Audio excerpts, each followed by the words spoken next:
Justin Bieber is set to testify in May, and the details surrounding his testimony could potentially shatter everything we thought we knew. I mean, the testimony is key.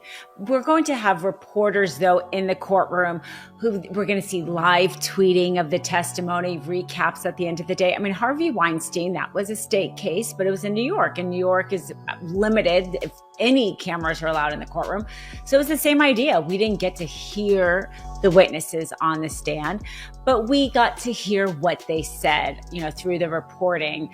And that will be what has happened here. So of course, it's maybe not as great for us because, as a viewer, we can't analyze their credibility, let's say, like the juror can, because we can't literally see them testify. We'll be able to hear the content of what they testify. The court may also make public quickly the transcripts of what the witnesses said in order to keep people informed. That's what happened during the Trump criminal trial. They posted the transcripts fairly quickly. So we will get a sense of what is said, but it does take it away when we don't get to see it in the moment and really honestly decide for ourselves what we think of that witness or another witness. Knew about him. The stakes are incredibly high, and this testimony is going to be a pivotal moment in the case. While we won't be able to watch the testimony unfold in real time due to the court's restrictions on cameras, we will be hearing the updates through the press and reporters in the courtroom. They'll be live tweeting the details, and by the end of each day, we'll have recaps that will offer a glimpse into what was said during these key moments. This situation... Timing is interesting. I don't want to go so far as to speculate because obviously we don't know what the ins and outs of the investigation are. We don't know what kind of or how frequent contact the federal prosecutors from FDNY are in with the litigators and the attorneys that are handling the case on the civil side. But I don't think it's an unusual practice for criminal investigations to be informed by, sometimes even augmented by, civil litigation and the civil discovery practice. I don't think there's anything inappropriate or unethical about that. Those revelations from the discovery process on the civil side can help inform or help guide a criminal investigation or a decision on the prosecution side as to how to proceed or whether to proceed with the prosecution. So it might be a chicken and egg argument. It might be that the civil investigation started first and then was referred to the federal prosecutors or helped inform the federal prosecutors' decision making, or the other way around. It very well could be that the complainants or the would-be plaintiffs on the civil side weren't quite ready to cooperate with the prosecution or to testify before a grand jury and felt more at ease with pursuing a civil remedy first. So we really can't know until the investigation is revealed. Good morning. Justin Bieber has a message for his believers. On social media, he shared a heartbreaking message about feeling unworthy, and fans are showing up in the comments section to support. What if you had it all, but nobody to call? This morning, Justin Bieber letting his guard down, sharing on his social media feelings of being a fraud, unworthy, and unequipped. I'm so lonely. The 31-year-old singer-songwriter and new dad writing, "People told me my whole life, wow, Justin, you deserve that." Adding, "It made me feel sneaky, like, damn, if they only knew my thoughts, how judgmental I am, how selfish I really am, they wouldn't be saying this." These comments come on the heels of a previous post just last month saying, "Changing is about letting go." Yeah, you got that yummy, that yummy, that yummy, yummy. A few days later, he was seen participating in an LA charity hockey event, smiling. On Wednesday, the two-time Grammy winner posting a picture seated at the piano, fans flooding his reply section with joy and excitement, hoping for new music. Bieber celebrating his birthday earlier this month with throwback photos as a baby and time with friends, family, his wife Haley, and son Jack, who he welcomed in August.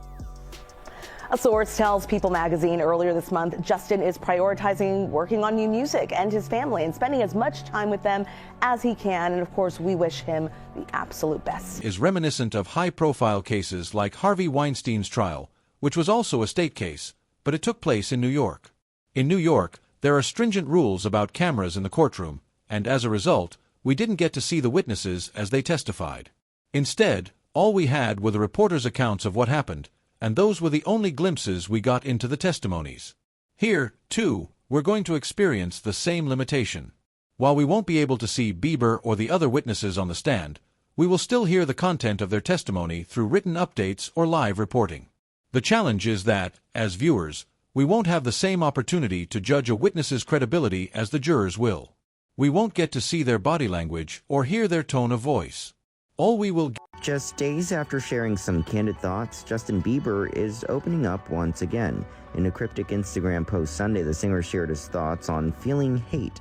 Bieber wrote in his Instagram stories, "I was always told when I was a kid not to hate, but it made me feel like I wasn't allowed to have it, and so I didn't tell anyone I've had it, which made me feel like I have been drowning, feeling unsafe to acknowledge it. I think we can only let hate go by first acknowledging it's there. How couldn't we feel hate from all of the hurt we have experienced?" Along with the post, Bieber included SZA's song, "I Hate You." Bieber didn't elaborate any further on what exactly he was referring to, though Monday morning he added another story which read, "If they aren't talking, you must not be going brazy enough." In the hours after his initial post, he did go on to upload several more, including a selfie showing off his tattoos. He also shared nearly a dozen photos of a trip to a Disney amusement park. In several of the pics, Justin is having a good time with wife Haley. The posts come just a few days after sharing with fans that he has always felt unworthy. On March 13th, the singer wrote, "People told me my whole life, 'Wow, Justin, you deserve that,' and I personally have always felt unworthy, like I was a fraud," he began, adding, "Like when people told me I deserved something, it made me feel sneaky, like, damn, if they only knew my thoughts, how judgmental I am, how selfish I really am, they wouldn't be saying this." The 31-year-old went on to share how he feels unqualified most days.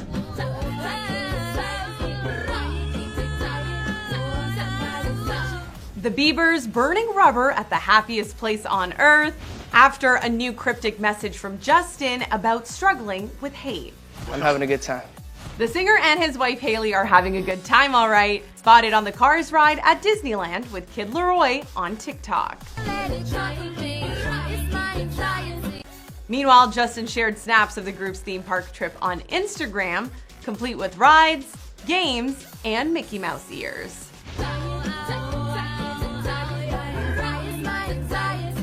It's the best.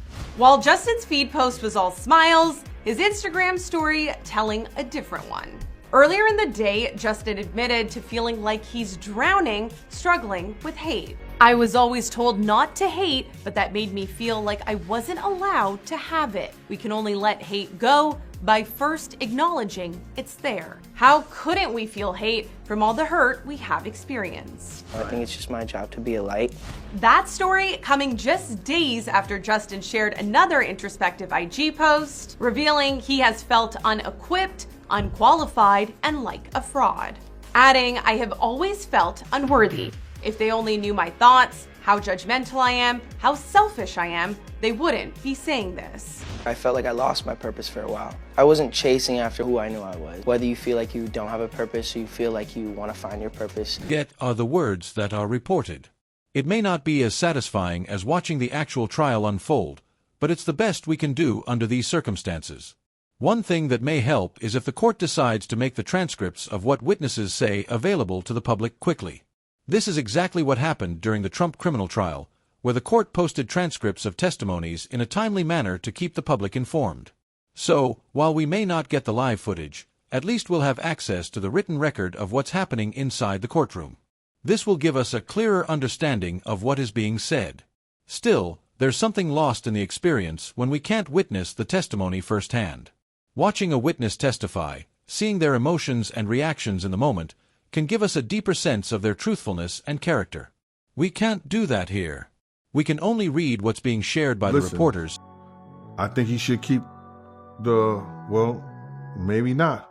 He should keep some rope on his soap or make sure he don't drop it in certain places.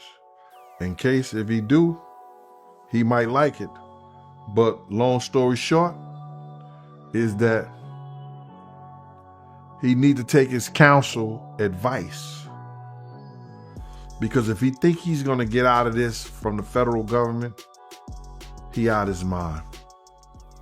They in the process of plea bargaining, trying to do a plea bargain session with him, and he not taking it.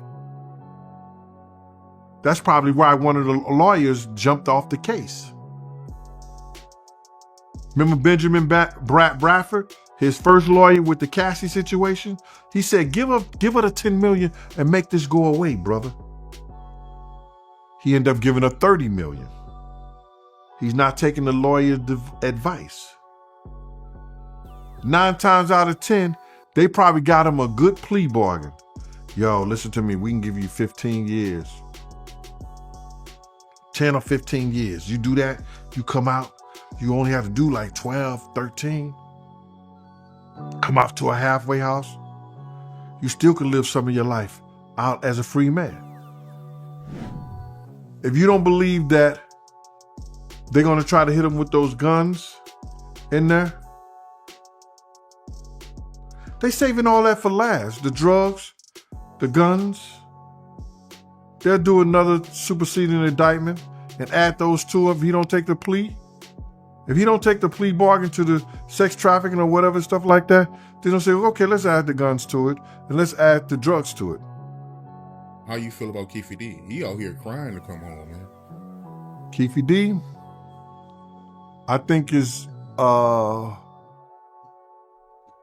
mistravesty of justice that Keefe D is still in jail without a bail, or they're not making his bail low enough for him to go home. For the fact of the matter is that Keefe D was told to say something by a LAPD officer who was writing a book, doing a movie, and making himself rich off of an event that happened in our culture. And that he's in jail because the cops said a lot of these things first, and he just piggybacked on it. But it's gonna come out that was the situation and that was the issue. And he's gonna walk eventually. So you really believe that he ain't had nothing to do with Pop murder? I don't believe Keefe D had anything to do with it. Just don't make any sense, brother. It don't make no sense that, what he did and how he did it and how Vegas is at that time, that you could get away with something like that. And, of course, interpret it from our own perspectives. As the case against Bieber continues to unfold, we're seeing layers of complexity, secrecy, and scandal. The courtroom drama is growing more intense with each new development, and recently, court sessions have taken a shocking turn. Just last week, the judge dropped a bombshell regarding Bieber's involvement, and the news sent shockwaves through the public. The questions surrounding his case are only becoming more intense, and the world is watching closely to see what his testimony will reveal. This trial is already shaping up to be one of the most talked about events of the year, with so much hanging on what Bieber himself has to say. It's not just about what's been reported in the press. His testimony will be a game changer. Whether it will confirm or shatter what we already know, only time will tell. But in a case already surrounded by controversy and secrecy, the coming months will undoubtedly keep us all on the edge of our seats. Even Usher deleted his Twitter account, deleted it, right? Or took everything down. He deleted a bunch of, I think 7,000 tweets, and then came back a day later and he put me again. He wrote account got hacked, and damn, y'all ran with it. It's not a secret. I'm tired of everybody playing this game. Okay, well, actually read the comments on what people said. Let's see what people said, like if they bought it or not. Okay, yeah. The old Diddy hacked your butt. The account got attacked and hacked. That's Jesus. The first one. Oh, that's security. Keep going, Robbie. So crazy how it got hacked, but instead of posting crazy stuff, the hacker just deleted your post and Diddy got arrested, and all the stuff with Justin Bieber. So weird, we all ran with it, right, bro? Nobody's buying that, dude. So, Pat, the majority of these, Pink said the same thing. That's the best one. Yeah, but guys, Pink and somebody else, they deleted their stuff a little while back. But Usher, in his own words on the Howard Stern show, like when I tell you guys, these demons hide in plain plain sight, like Diddy. He said on Howard Stern, Puffy would have his parents send him to flavor camp at 13 years old. Your parents are sending you to a camp with a grown man, Pat. I know, I'm around you all the time. I know we're your kids, and I know you trust me, and I love you. Would you ever send your 13... Would you send Tico? Stop it. Are you freaking nuts? I don't care how famous he is. And in this interview, Rob, you didn't have to play. He says, Howard Stern's like, oh, I bet you there was girls and orgies. And he's talking to him as he's 13, and he said, there was very curious things happen. And then you got a video of Usher and Diddy in his bedroom with Kevin Hart, and he's interviewing him. And he said, I would wake up in the morning with Usher in the morning, and then he catches himself. Wait a minute, he was 14, but he really didn't understand what was going on. When I was 14, I knew exactly everything that was going on. Yo, man, what area you lived in? 14, you don't know what's going on? Think about that, y'all. Think back when you was 14. Diddy's true colors, it's Usher. The connection between Diddy and Usher runs deep. There have been whispers for a long time that Diddy and Usher were involved in some pretty questionable situations back in the day. There you go. Usher even stayed with Diddy as a teenager. And stories from that time are now being re-examined in a much darker light. Some theories suggest that Diddy might have been grooming Usher or exposing him to environments no teen should experience. His friend and former mentor, Sean Diddy Combs, was arrested on sex trafficking charges. News Nation senior story editor Paula Froelich joins me live with the scoop here. Paula, this sparked some suspicion and really caught a lot of fans' attention. Do you think it was hacked? What's the scoop? Yeah, I do. Why not? I mean, here's the deal. Usher knows Diddy very well. I would not necessarily call them friends. He's definitely been distancing himself for years and has come out and said, you know what, I lived with him for a year. By the way, note to Usher's mom, you're going to give up your 13-year-old kid to go live with Diddy for a year? WTF. However, she did. And he saw everything, and it was really disturbing.